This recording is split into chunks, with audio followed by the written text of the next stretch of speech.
Okay, and we're live. Great. Well, everyone, welcome to the third episode of the Road to Positive Aging Summit 2026. So this is part 3 of a 6-part series streaming once a month as we gear up for the 2026 event in Adelaide, held on the 20th and 21st May at the Hilton. And if you missed last year's event, then you missed what was the underdog event of the year, my absolute favorite event of 2025. My name is Anthony Nguyen, aged care recruitment expert and host of the Pioneers in Aged Care podcast. And co-hosting the show with me is Mark Ryu, who's the Group Commercial Manager at Australian Aging Agenda, and Dr. Tim Henwood, who is the founder of Age Fit Solutions. Now, if you're an allied health professional, then you probably already recognize who today's guest is. But for anyone else, we are so lucky to have the Chief Allied Health Officer at the Australian Government Department of Health and Aged Care joining us on the stream. So, ladies and gentlemen, please welcome Anita Hobson-Powell. Hello, everyone. Yes, I was trying to find the media thing where I click and the chat goes off, but I can't find it. So we'll do it ourselves. Anita, for those who don't know, can you tell us a little bit about what you do, how you get involved in aged care, how you impact the industry? Yeah, absolutely. And hello to everyone online. Nice to be invited to have a chat with you today. I'm in the department. So the department is Health, Disability and Aged Care now. We're going through a restructure at the moment, so it's probably going to be a bit more clearly defined about my role, to be honest. At the moment, I sit in primary care, which is a bit deceiving to externals, but also internals. So officially, I'm a resource for the department. So I am moving as part of the restructure next month into the group called Strategy and Stewardship.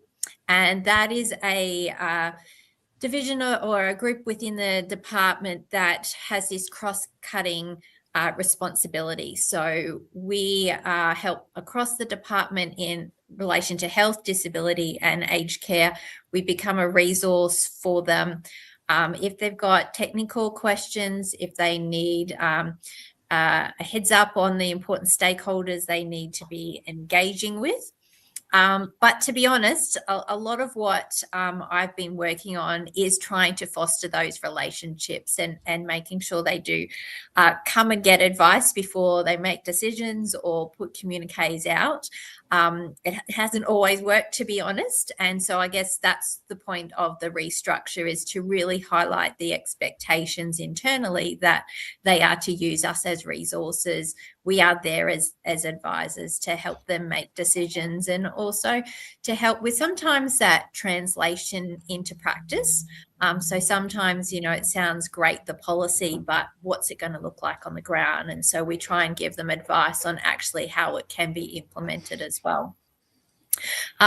So I for a lot of people don't know, I am just 3 days a week. So when you have health, disability and age related issues, you are stretched, but there is an allied health team there that also tries to provide support as much as they can across the department at any particular time. So it's really up to the aged care area to reach out to answer your question there, Anthony. But if I meet with stakeholders, that's one of the key parts of my role. And so if I'm hearing particular issues pop up, I do proactively reach out to the aged care area and say, look, we're starting to hear this feedback. Should we have a discussion? Is there a particular issue? Or can I get you to come meet with this team and try and explain the problem? So there's a bit of reactive and there's also the proactive work that I do as well. I'm wondering if you can talk to me about the sentiment towards allied health in aged care. And I'm wondering if you can also weigh in. Well, I guess maybe 10 years ago, allied health in aged care wasn't seen the way it is today. And awesome events like the Positive Aging Summit brings everyone together to talk about reablement and how allied health is so pivotal in positive aging. What's been the key shifts and what's been the driver driving that importance and positive sentiment towards more allied health in aged care since, the ACFI days to where it is now. Yeah, I don't think there's ever really been communicated as to what triggered this change, but I guess from my observation is we've seen it coming in that we've got this massive aging population. Those baby boomers are hitting a time where they need help. We don't have the infrastructure or the aged care facilities to look after the aging population. And so there certainly was a change to keep people home. And there was certainly an emphasis to keep people active and able to look after themselves with some support rather than, just putting them into a home. So making sure that, they can go for a walk, they can do their sit and stands and get out of their chairs or the couches or the beds. So that I think that's been the main thing of there is limited resources. People are wanting to stay at home as long as possible. So how do we do that? And that's massively where the allied health professionals sit, is like the name of the conference is to help with that active aging and making sure that, people grow old with dignity. Like everyone wants that. And so I think, that's really been a driver to make sure that people have that choice now to live the life that they would like to live. Well, it's a really good time for the profession, for the allied health profession in aged care, because it's now they're starting to feel valued. Those who didn't know that allied health was being appreciated in aged care are starting to understand that. But for a long time, allied health professionals who worked in aged care were definitely feeling like they were just glorified masseuses, right? And one of my adverts, because I recruit within aged care and allied health, being a key part in my personal, my physical health as well. I did write an advert that was titled, "Is aged care where OTs and physiotherapists go to retire or go to give up?" And it was supposed to get attention, and it worked because the advert helped me find allied health professionals who took the job. So it did its job, but the advert caused a bit of controversy online, and people took the title at face value. They didn't read the actual advert itself, where I was defending allied health in aged care. But it really does show that allied health professionals are super passionate about aged care and what they can do for the industry. So want to take this moment to thank every allied health professional out there for doing their part, and keep at it, because it's going to be me, my parents, and in one of those residential aged care homes one day, hopefully decked out by Tim's awesome gyms that he's gone around Australia designing. I just want to say thank you to all of them for their hard work, and hope to catch them at the summit in May. I think you're right. I think that's a really big thing about allied health professionals, and what I really love when I engage with them at conferences is you can see the passion. You can see they actually want to make the lives of their clients so much better. And, it's just sometimes it's the milestones, like their patient is coming in and smiling. They talk about how they can go for a walk to the park with their grandkids. It's just little things that make massive differences to people in their lives. And, it warms your heart to know that you've made such a difference to someone, and particularly when they get older, just those little things make such a big difference to their happiness. It's always a delight to hear them share their stories. Mm-hmm. All right, Tim and Mark. Anita did say nothing was off the table. Get her to give up the goss. I want to keep going on this tactic, because, I think as well, one of the things that I see has happened, Anita, is that, years ago, physio OT were recognised for the annex space, and not the annex back, the ACFI space rather, and really people stuck to that. You could only use physio and OT in the residential aged care space, and you could only do TENS and pain relief and other massage types with that sort of 4B platform. And it really took some innovators to start to break that mold and start to get attention. And then in the community space, we've had so much evidence for a long, long time but nobody's ever really translated it to practice. So, I think, when I started with Southern Cross Care back in 2017, there were a whole lot of other people around Australia who were doing the same thing. They were going, the evidence is there, let's have a crack at it in a community-based setting. And exactly what you'd expect happened. Like, people got fitter, they got faster, they got stronger, they had less falls, they had less injuries, they had less hospitalizations, they pushed back on disability, they pushed back on disease. And so I think, for as much as I still think we've got a long way to go for people to actually sit up and go, wow, this really works, particularly in aged care, I think there's still a lot more care than there is focus on creating somebody's higher ability. I think, the visible drivers we've had in these community changes has helped to really change both government's awareness as well as the national awareness. And I look at the gym engagement space. Like, obviously, I'm a big gym guy. I love the resistance training stuff for older adults.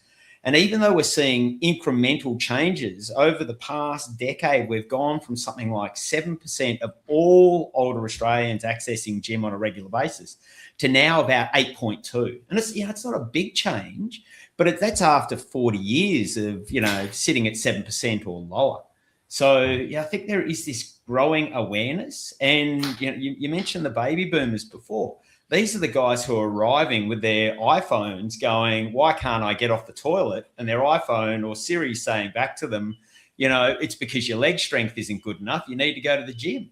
And, so I think there's a real float to the top scenario we've got for allied health here. Big opportunity for both allied health and aged care providers to get more involved. Mm-hmm. Yeah. And so my mum's 81, still at home, still trying to be as active as possible.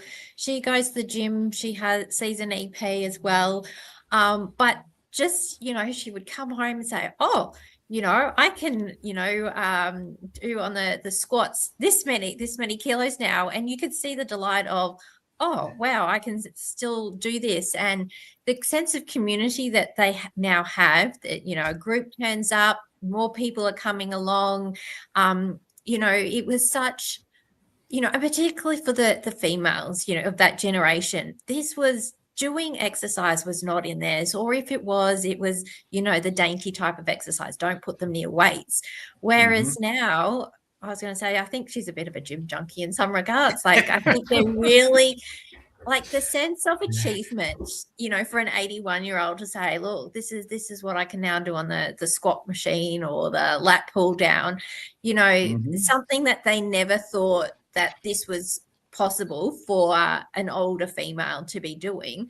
It is actually quite a delight to see the enjoyment. And, when I go and visit, she'll say, oh, you can't come at this time because I got to go to the gym. And I'm like, I'm not interfering with that. So, but it's booked in the calendar, that this is when they're going. So I think it's a delight. And, as a female and someone who's always been active, I think it's always a delight to know that, these older females now where, it was always like, I'll just do aerobics, it's just go for your little walks.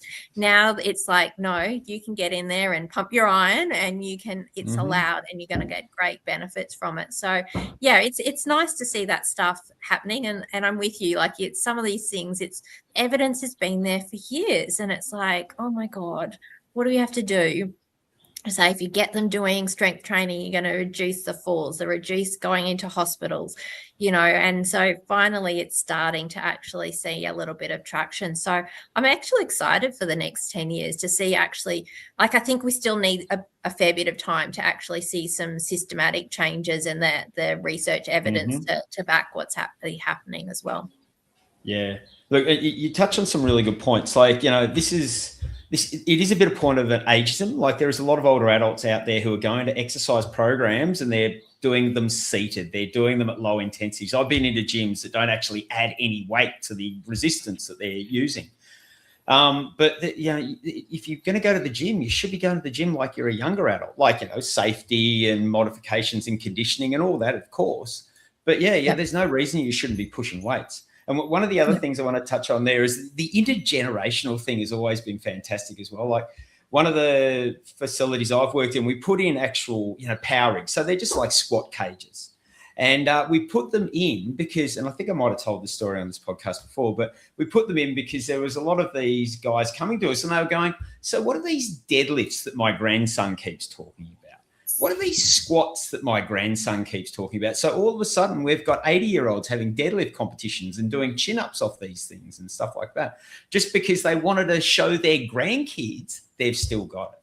So yeah, I think, really can reach quite far in relation to not only just those physical benefits, but the social benefits, the community benefits, things like that as well. Mm-hmm. Yeah. And this is probably for both Tim and Anita, but like obviously allied health is on a positive trajectory, but just going into like the 10 years that you talked about, Anita, like what's the biggest challenges and barriers still that allied health professionals will need to overcome or like, be aware of just to make sure that things are still improving? Just maybe in the next 5-10 years as to what can be done at a practical level. Yeah. Look, I think always the big elephant in the room is funding. Like who is actually going to be providing and funding these allied health services? And I guess it's a mixture at the moment. There is some age facilities, using the Commonwealth funding for services. There's a mixture then of using MBS items as well. There are still people paying out of pocket or using their private health insurance. So that's going to be the ongoing battle of who should pay for it. Should it be taxpayers that are paying for it, or is this your own personal expenses as well? So I think that's always going to be an ongoing debate. I think the other ongoing debate is sort of around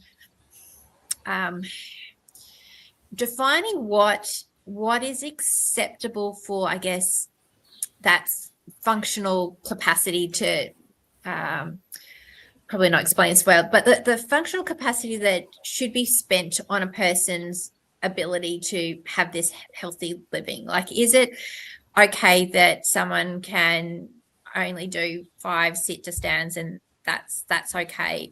If they want to be able to have more strength, then that's on them to look after. It's sort of like what is that benchmark that should be the minimum, and if you go above it, that's on you to sort of get there. So I think there'll be an element of that. But I think it's still this process of who is allied health and what is our benefit to the aged care sector. So as Tim mentioned before, it was about OTs and physios predominantly. Speechies and dietitians, particularly dietitians, have got a lot more attention now with funding to make sure that there's a dietitian involved in particularly residential aged care. So there's more coming in.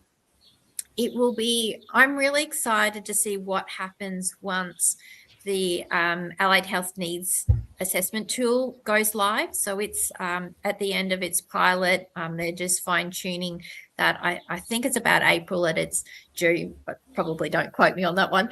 But it'll be interesting to see what the outcomes of those will be and how they will be met. So I think some people will be a bit shocked at how much allied health should actually be provided to a person. So I think there'll be a bit of a drive to make sure that allied health is included. But I think they're sort of the big ones. Like, we're still, allied health in some regards is still seen to be new kids on the block. The doctors and the nurses are well recognised in the value that they provide. So I think they're still learning the value. And I say this to any young allied health professional all the time of if you're that new person in a facility workplace, there's a lot of responsibility on you. And I may use very strong language to them that I won't repeat on live stream. But, like if you do a good job, and just say you're the speechy in there, if you do a good job, they'll get the second speechy in, they'll get the third speechy in. But if you don't do a good job and you're not showing good value, they're like, well, if you leave, we're not replacing you, or we're not getting any more resources in there. So I think there's a lot of responsibility for allied health to be their advocates for allied health and their profession. I know there's a lot of expectation to the professional bodies of, why aren't you getting us jobs? It's you need to be doing a better job. But if you're doing a good job with your clients, they're going to tell their friends, their families. Like, word of mouth is a big thing. If the doctors and the nurses seeing you doing a great job, they'll say, oh, let's get another one in. We can expand this program. So I think a lot of people need to look at it like that every time they go into work as well. It's not just about loving and caring for your clients. It is actually setting up the profession to grow and be better recognized as well. I totally forgot about, because when you think allied health, I do. I think physios and OTs in the context of aged care, but I totally forgot about PTs, dietitians, podiatrists, and then I know the exercise physiologists have, Thank God you said that, Anthony. Otherwise, I was going to say there's two of us online. So, and this is my ignorance. But they're not funded, are they? Is that right? Is that why? No, well, they're all funded, yes and no. So, so there's, depending on where you work, but at the Commonwealth, we recognise 30 different allied health professionals. Under Medicare, there's about 12 professions that are funded under Medicare. In aged care, as part of, I guess, their monitoring around the use of allied health services, they've picked 5 professions to look at that. The needs assessment tool will allow for other professions to come through. It's up to the facility around how they want to use allied health, but I guess they've picked the primary ones. But yeah, if someone thinks that they're going to get great use out of having an osteopath, then that's their choice as well as consumers. And we do see, like I said, there is still a lot of people with aged care have private health insurance, and so are using a magnitude of allied health professionals as well. So osteopaths are funded? So they're under Medicare. So you can use an osteopath or a chiropractor as if you think that that's going to be the best way for you to be treated, then the aged care facility can help with the MBS items that way. Oh, interesting. I learned something new. Yeah. It's an extension of what you said, Anita. Look, I do think allied health professionals, and this, I don't think it's different for any profession, but there's good ones and bad ones. There's good physios, bad physios, good EPs, bad EPs, so on and so forth. Even like tradesmen, good tradesmen, bad tradesmen. And one of the things I've always found from my experience in the space is, like, allied health disciplines by themselves are only doing part of the job. It's really when all disciplines play well together, and that true multidisciplinary engagement. And even though, like, the hospitals talk about it and people talk about it, I don't really think you get the greatest outcome for the client unless all those people are sitting in the room and bouncing ideas off themselves.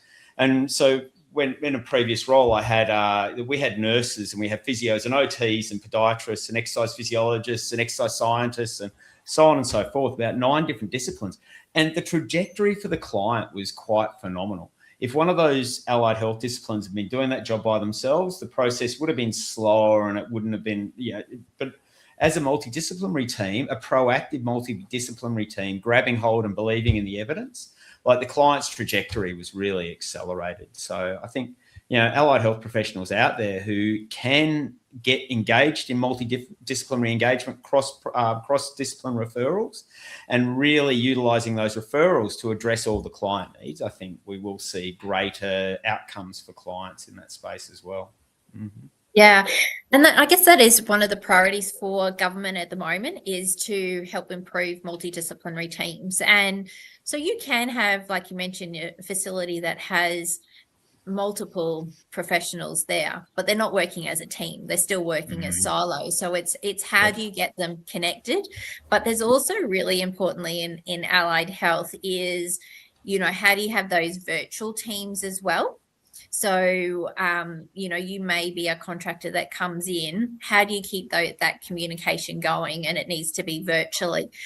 And so one of the big investments with the department right now is around digital health.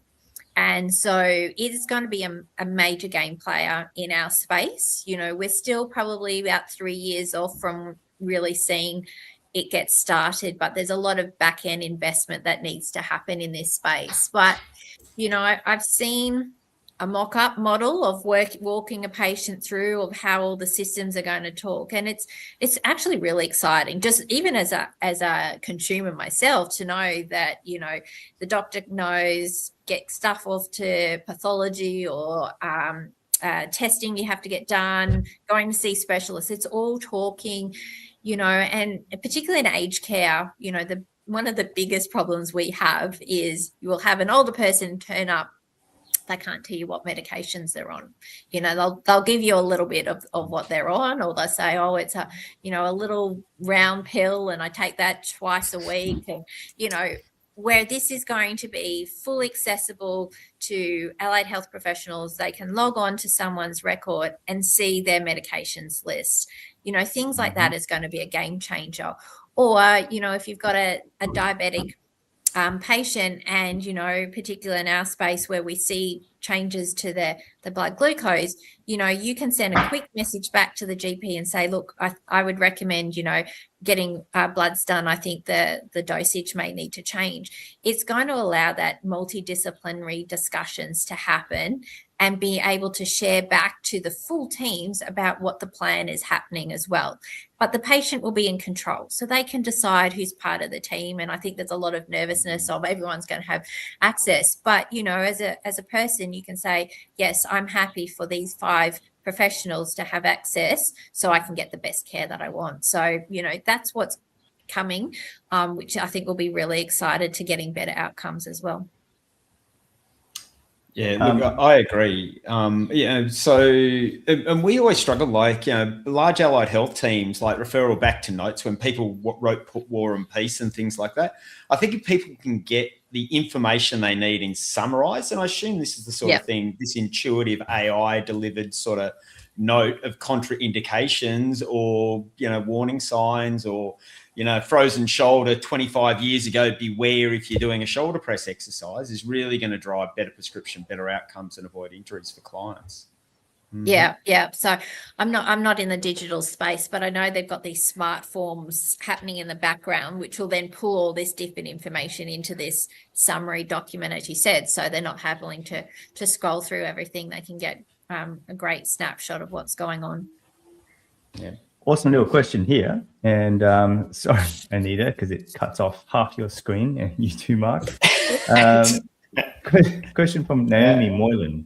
With dementia now the leading cause of death in Australia, recognition of the pivotal role of allied health in supporting and enabling people living with dementia and their families, it would be great to hear the panelists' thoughts on how to promote dementia reablement rehabilitation. Any thoughts on that? Yeah, well, I was going to say it's close to my heart. My father unfortunately passed away with dementia, so I know exactly what they're talking about.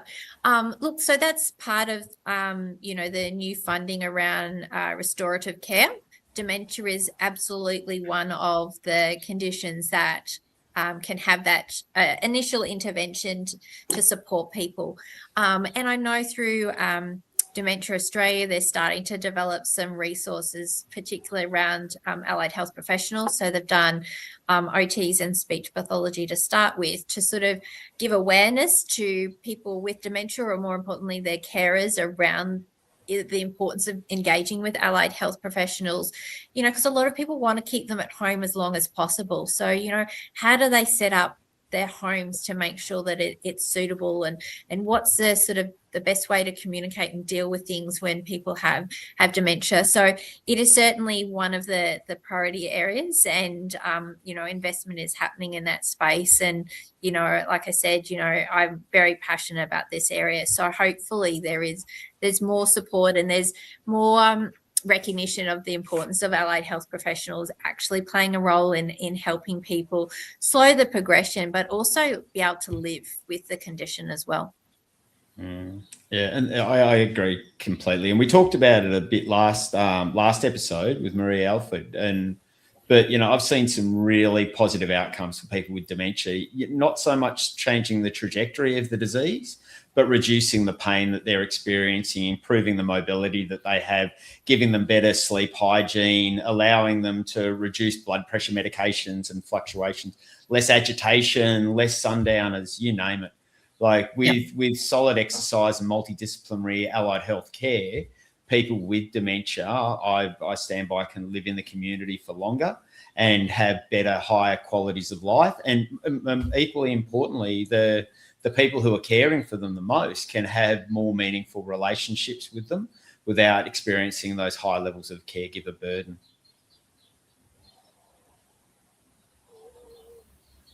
All right, Mark, Tim, I think you guys, you touched, as we talked about having Anita on the show. I think there was some, I'm not going to say controversial questions, but there were some questions we were thinking of asking her. So should I ask? Should I not ask? Do you remember those? Can we throw them out? I want to start on the Medicare items, Anita, because you're talking about them earlier, and obviously it's still it's an interesting trajectory for a lot of older adults. It's something like 25% of all older adults who are eligible for chronic disease management plans actually have chronic disease management plans, and a high percentage of those people are actually going to see podiatrists to get their toenails clipped, as opposed to utilising them for more meaningful outcomes like you might get with physio or exercise physiology. So from my perspective, I'd love to see it as an entry-level pathway for a lot of older adults to engage with more meaningful allied health. But I'd also love to see more of them. By the time you do an initial assessment, you get somebody in for an initial training session, you've got 3 sessions left.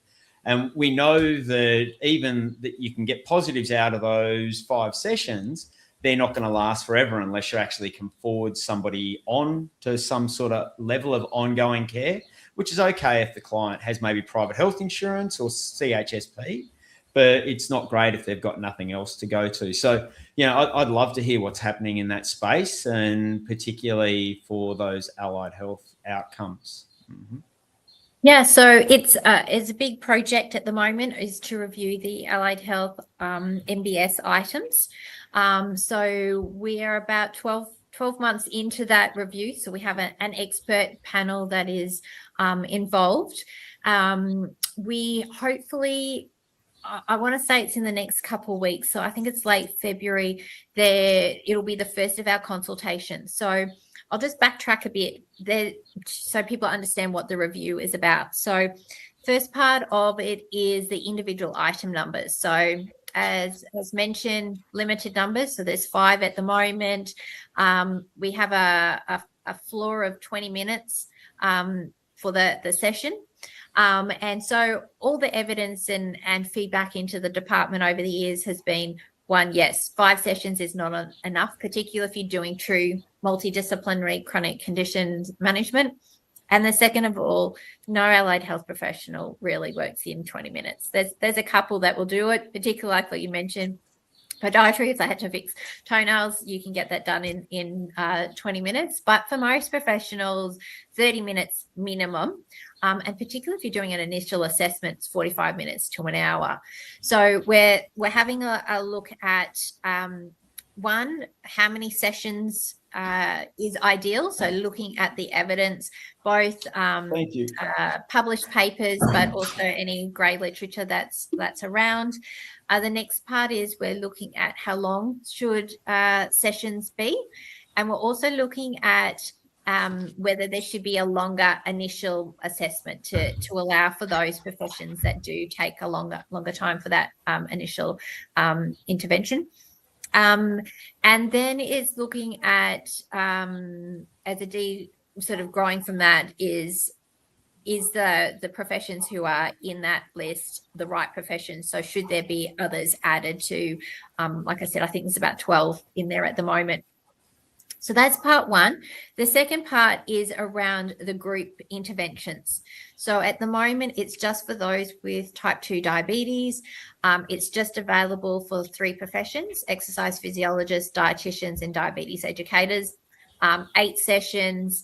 You've got to have, I think, a minimum of 8 people in your group sessions.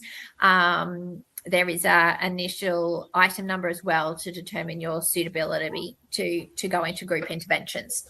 So we are looking at there was a really good umbrella review done around group interventions in allied health professionals a couple of years ago, and that sort of led to this review. So we're looking at other conditions that would benefit from group interventions, how long or how many sessions is appropriate, and then should there be wider allied health professionals who can provide group interventions. So they've done consultations with the peak bodies. They've looked at some of the research. So the first one, we are looking at the group interventions. So we've tackled that one first. Like I said, that should be out in the next couple of weeks to get feedback from the community, those allied health professionals, those who are engaging with services, to say, is this correct? Is there other thoughts around what our initial findings are?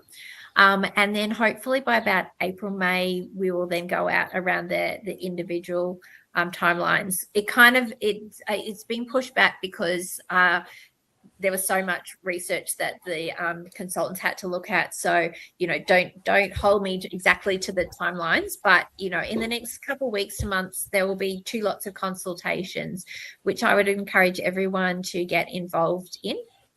And hopefully it will result in, those increased access to the community to access allied health services. And like I mentioned before, this is one way that aged care facilities are providing allied health services.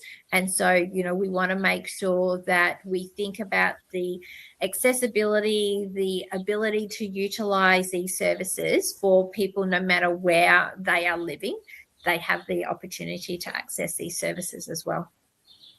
The questions are coming in thick and fast, but I want to take a little pause here just in case people are tuning in just now to recap who we have here. Our guest today is Anita Hobson-Powell, and she's the Chief Allied Health Officer at the Australian Government Department of Health and Aged Care.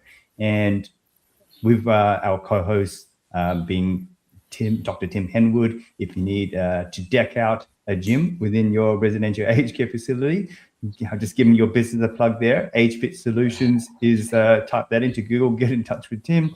Mark Ryu is the group manager at Australian Aging Agenda.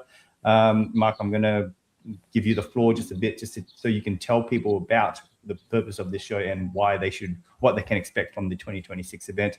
Just plugging myself quickly, if you're an allied health professional in aged care and or you're looking for a role in aged care, get in touch with me. Mark, why are we excited about 2026? Thanks, Anthony.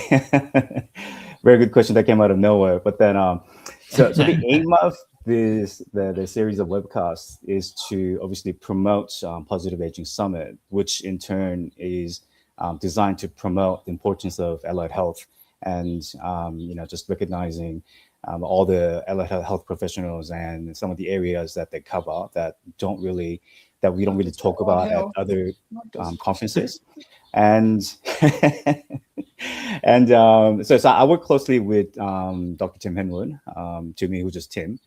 But that so Tim is the brains behind the conference as to he puts the program together, and I'm just here to support what he's doing through sponsorships and promoting the conference, and I've been very fortunate enough to come in path with Anthony, yourself, because you've been a very strong advocate of the summit, and also a big thank you to Anita, because when Anita agreed to the first one, which happened last May, Tim and I, gave each other a virtual high five, because that's when we knew that this was gonna really happen.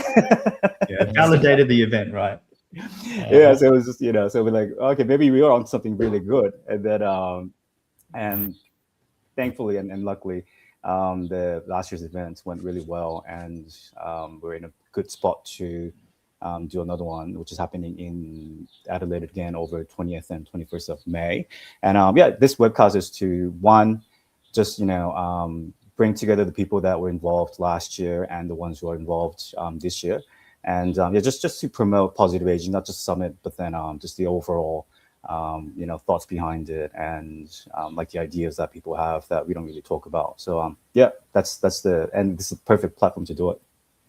And I think it's worth saying, like, it's not just for allied health. We're coming at it from so many different directions this year. Like, we've got the commission are going to come and talk about the reablement space as well. We've got some allied health professionals talking about their why. We're doing social prescriptions, behavioural changes, meaningfulness, a variety of different directions that actually all stack up to make sure somebody's on a better health trajectory as they age more. So I've got to take down that orange painting in my background. It just keeps popping into my head. All right, so let's get into the questions. So can I just jump in, Anthony? I was there day one, and what I did love was the willingness of the providers to really, I guess, open their doors around what they're providing. Like, it was nice to show and highlight some great initiatives and programs that, people could pick up and take back to their facilities as well. And the nature of my role is often people just come to me when there's a problem, and often the problem is there's not enough allied health services being provided.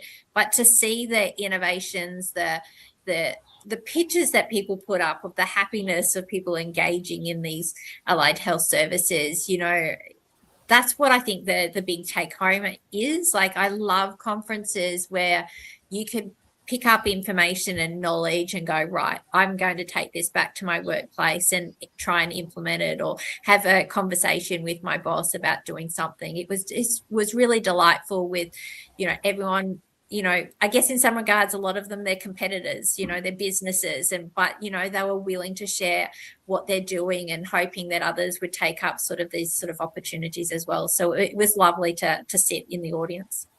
There you go, Mark. Clip that. Have someone in your editorial team clip that bit. That's a great testimony for the conference. Direct quote. We had a Jamie from Joe Rogan. Jamie, pull that up.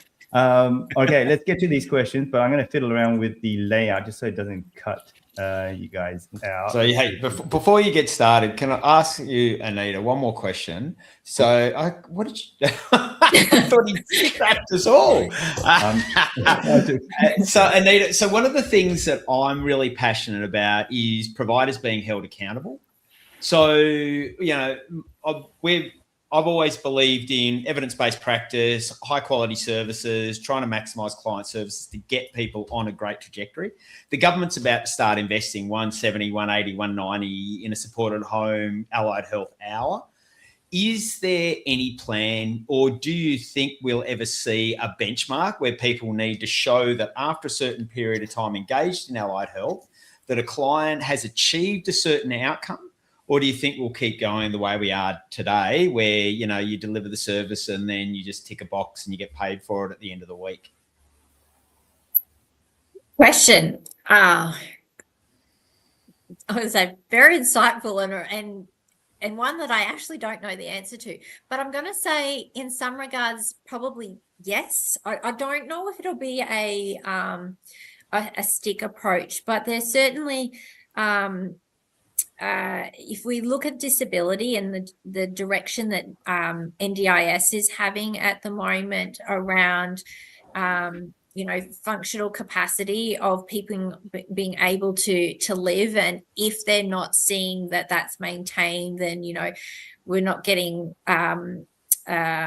programs or their desired funding approved. So, they certainly watch each other. So I certainly think there's a little bit of that. But I don't know. I think we're in a society these days that if you're not seeing improvements, then you're not going to put your money into it. So I think we're going to start to see that, like consumers, particularly if they're controlling their money, they want to make sure they're getting outcomes, or their carers want to make sure that they're getting outcomes. So I think there will be a little bit of, unless you're getting outcomes, we're not going to refund you, or we're going to find a different provider. I don't think it'll be the government that'll put the stick in. I think it'll be the consumers who'll be driving that. Mm-hmm.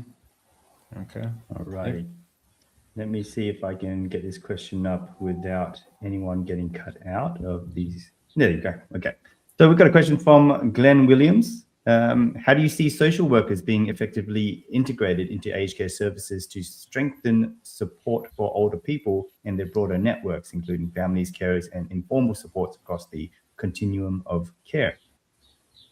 Yeah, look, good question. I do think there is being an increased utilisation of social workers these days, doing exactly what you're suggesting, and particularly around that engagement between the individual, their family, their carer networks, to sort of ensure that the communication is happening, but also to make sure all the right information is getting communicated in all directions. So I think it's one of those professions still that is fully not understood how it will work in aged care. So I think it's going to happen. I think it's just going to take some time, but I think, I'll go back to my earlier comment. If they start seeing a good social work practice happening, they'll go, well, we need another one, or let's put one in our next facility down the road. So I think a lot of it'll be those practices happening, which will drive the increased engagement with the profession.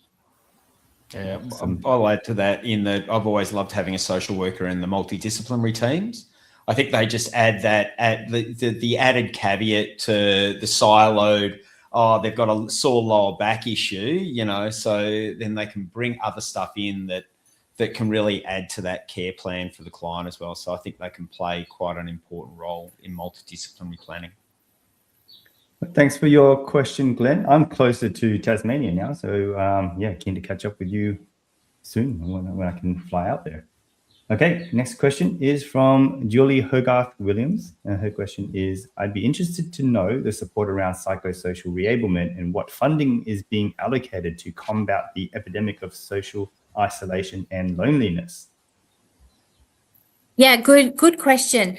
Look, I don't know around that restorative care pathway whether it has excluded that psychosocial re-enablement component, but I think it's certainly a big component of, particularly when someone has a physical injury, that they do need that component. So I think it'll be built into that area. Do I think there'll be full funding in that? I guess that comes down to that social prescription area. There's a lot of, I guess, thoughts that is what's driving that psychosocial re-enablement, is to use the that social engagement pathway. But at this point, I haven't seen anything sort of pop up to suggest that that's the next area of funding that's going to be happening. But it is certainly a conversation that I know that people are happening. It's an important element to make sure that people are feeling they have those social connections with their community, with their family, to that wider network. So, but yeah, I just don't think there's additional funding being put into that space at this particular point in time. I think it's the whole of aged care services, as well as communities and neighbourhoods. I think better levels of engagement by them lead to less social isolation. Like there was I always forget the name of the researcher, Lee Fan. Oh gosh, I should know her name, Professor such Lee Fan something or other. So she did a study, 25 years ago, that showed if a domestic assistance carer sat down and had a cup of tea with the client at the end of that service, their quality of life increased significantly. And this is quite an old study. But so much of the aged care services, independent of whether it's domestic, allied health, or any level of social, is very transactional. So you're in, you're out at the end of the service hour. But But I think if everybody had time to stop, I think there would be more benefit for that social engagement. And yeah, so I think it's something that we need to approach more holistically than just in that reablement space. But Anita, you did mention before, like, you know, there's a ton of people out there who are going to gym classes at a certain hour because they want to be with the same group of people because they're socially engaging with them. And the social component starts to become as equally as important as the physical component for those people. And I know, Julie, it's not really talking about your funding, but what I'm just trying to introduce to people, if we all come at the individual from a variety of directions, there is a better opportunity to reduce that social isolation that they're experiencing.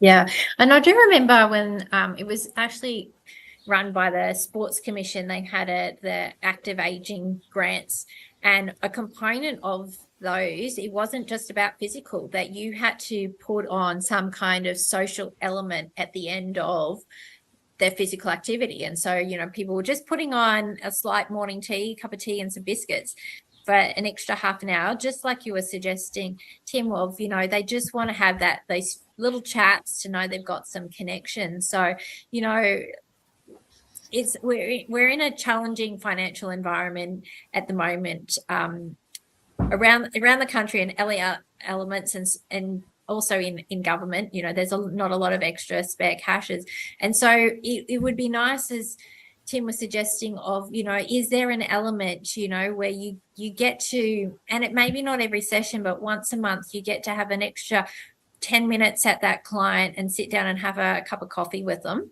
cup of tea, and just have those chats with them, make the biggest difference in their day as well. Well, thank you so much for your question, Julie. And if anyone wants to see what Julie is doing for social isolation, she is the CEO of the Seniors Channel. So check out the Seniors Channel and get behind them. Next question is from Therese Doga.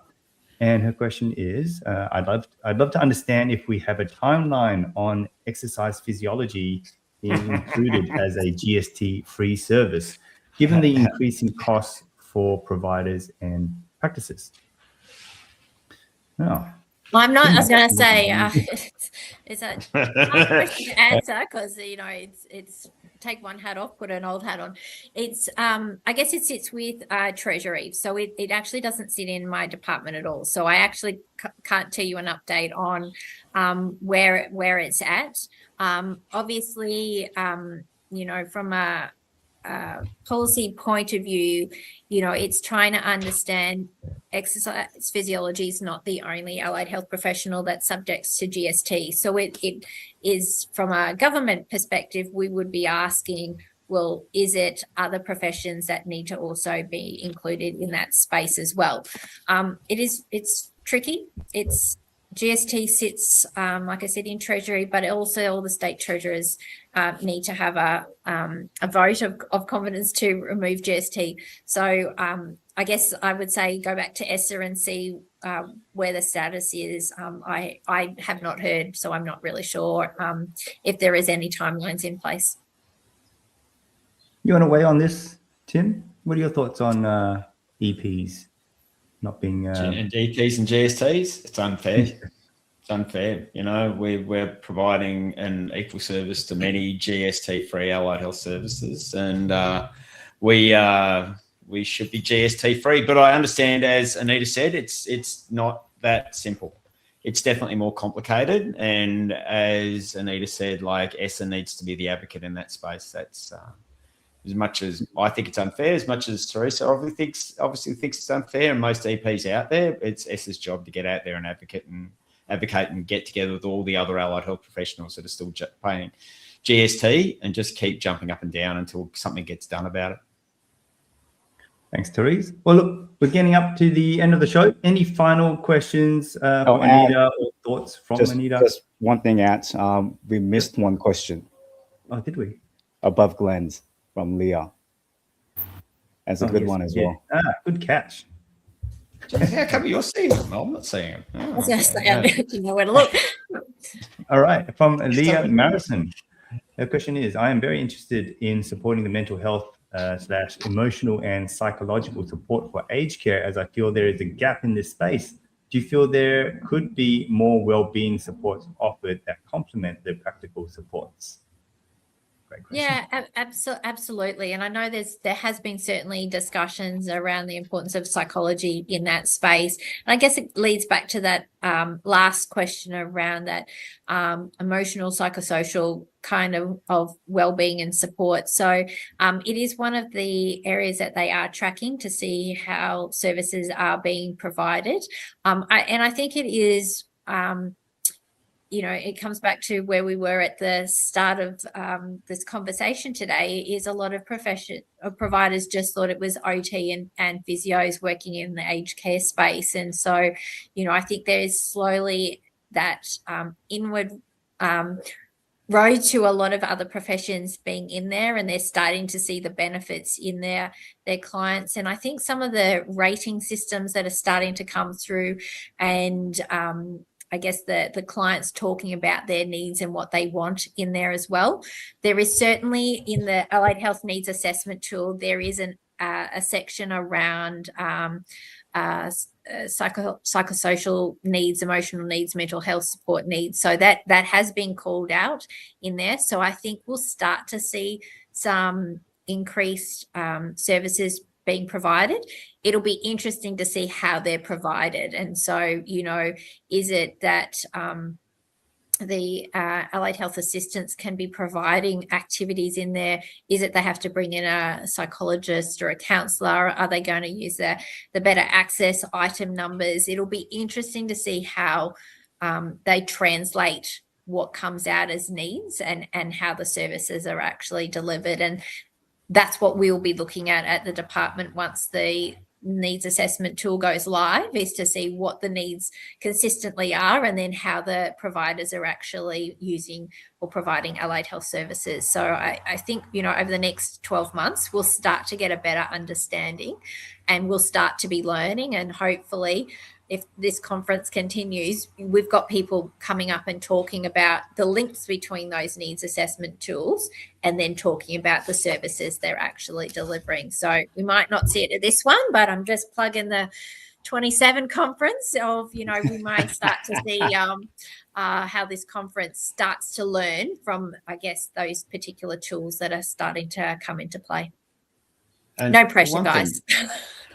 One thing I'd love to add here as well, I think for allied health individual disciplines as well as teams working in aged care, whether it's residential or community, they're quite often a very small team. They're not part of the bigger funding structure, which actually is paying all the bills for that aged care provider. So they become a little bit of a secondary train of thought. And we know that aged care has always been focused on care rather than reablement for years. So I encourage aged care allied health providers to track the impacts that they have and put those impacts out and show those impacts to client, to RSMs, to community managers, to executives, and to build on those impacts constantly.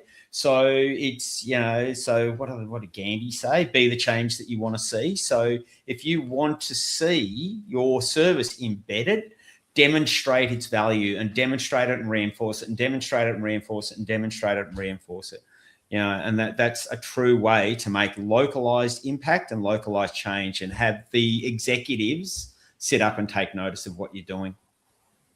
You're right. And I think, everyone can look at the research papers and just show it, but they want to actually see it on the ground in their facilities as well. So it's more meaningful if, little Betty and John down the hall you can see the difference, that so they yes, that great research that's out there is really important for the professions. But, I can't talk highly, like Tim is saying, is they want to see what's happening in their facilities, or, their wider groups, which are, the next city over. They want to know what difference it's making and the pressure it's taking off the system. Are they seeing that the ambulances are having to come less and take people to the hospital? Are they having less falls? Are they seeing that, there's less need for the nurses during the nights because the clients are getting better sleeps? They want to see what's making a massive difference in their facilities. So capture that data, present it in a meaningful way, make sure you de-identify it as well. But, they want to know what you're doing for them, and that's how you're going to sell your business. Brilliant. Well, thanks for the question, Leah Marison, and good catch, Mark. Anita, thank you so much. I really appreciate your time today and making the effort to, sorry about the reschedule last week, but we made it. We had a great chat. Yeah, we'll catch you guys on the next stream next month. No worries. Thanks for having Well me. done, Tim. Great conversation. Excellent. Thanks, Anita. See you later. Thanks, Anita. Thanks, everyone. Okay. Thank you. Bye.